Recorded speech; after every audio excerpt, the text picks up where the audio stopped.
Sure. Okay. When you were talking about how like divorce and like if you have a family and you have like a divorce battle, how people like sometimes never come out of that. And I remember you saying that in a class before too. So what do you think about that is so like horrible, and what allows people to come out of that? Okay, well let's think about this for a minute. Okay. And then we'll go back to the symbolic stuff.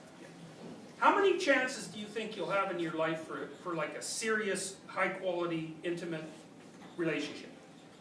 What do you guys think? How many chances are you going to have for that? 3 to 4. Okay, that's good. That's good. Yeah, I would say you probably top out at about 5. Okay. 2 down, 3 to go. So, okay, so, you know, that's not that many chances.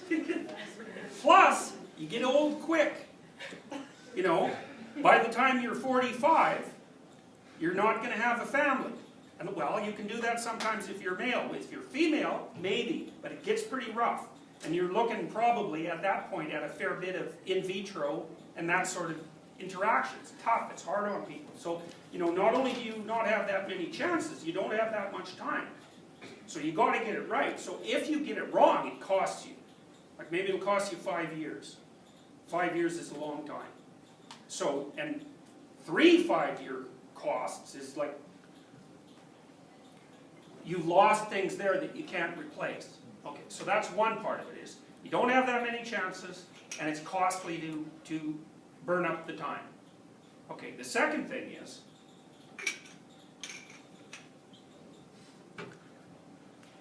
a divorce is very complicated. Like, it's not so bad if you get divorced to someone who's reasonable. But often the reason that you're getting divorced is that one or the other or both of you aren't that reasonable. And what that might mean is that you might be negotiating with someone whose basic goal is to make sure that you don't have another day of success in the next 20 years. And if that's their goal, they will attain it. So, and there's lots of ways people do that, and they usually do it by holding their children hostage. And people will definitely do that. They do it all the time, you know. So, you want to avoid that. And then, you know, then of course it's hard on the relationship you have with your children. And like those are probably the most important relationships you have in your life. You know, it's like, might be parents, might be siblings, might be your partner, might be your kids. But I think when it comes right down to it, your parents are old, and so are you, but your kids aren't. And they're just as close. Plus they need you. And so you start twisting and messing that about, boy, it's hard on your psyche. It's hard on the kids too. So, you know. So then I'm just thinking about that and what you said about how that's a cost. If you mess it up, and that's like a 5-year cost, that's a cost you, right? Oh, and it might be a 15-year cost if you're in a custody battle, and it will cost you $250,000. Right. Or let's more. say, yeah, but like, is it then, would you say, like being a psychologist, that it's better for people to like pursue a relationship that's like not good, that continue to do that and possibly incur further costs than it is to just cut it off, because it wouldn't divorce? It's a complicated question. What I would say is, don't make the kind of mistakes that get you into such a stupid relationship to begin with. Okay, because that's the answer to that question. And the way you do that is by trying not to delude yourself any more than is absolutely necessary. And that means, when you're in the damn relationship, tell the person the truth. And try to figure out what the truth is for you. And don't put up with any nonsense. And stand up for yourself. And also, aim towards the good. You know, if you do all those things, then your relationship is probably going to work. If you're trying to do all those things, really, and you have a partner that will not do that, then leave. But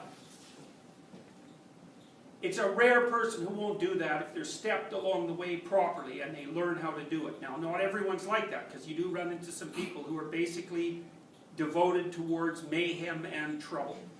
You know, but usually, you know, a person is a balance of striving for the good and, you know, messing about in the hell. And, you know, you're both like that when you start a relationship, and you try to tilt it towards the good.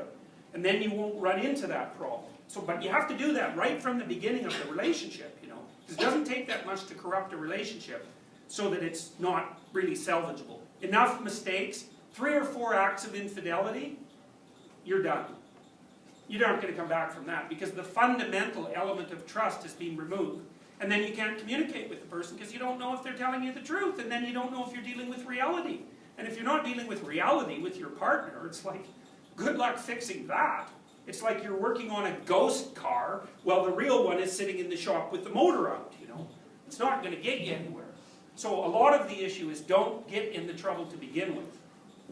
If you are in the trouble, well, then you try to straighten yourself out and see if you can fix it. Well, if you can't, your options aren't great.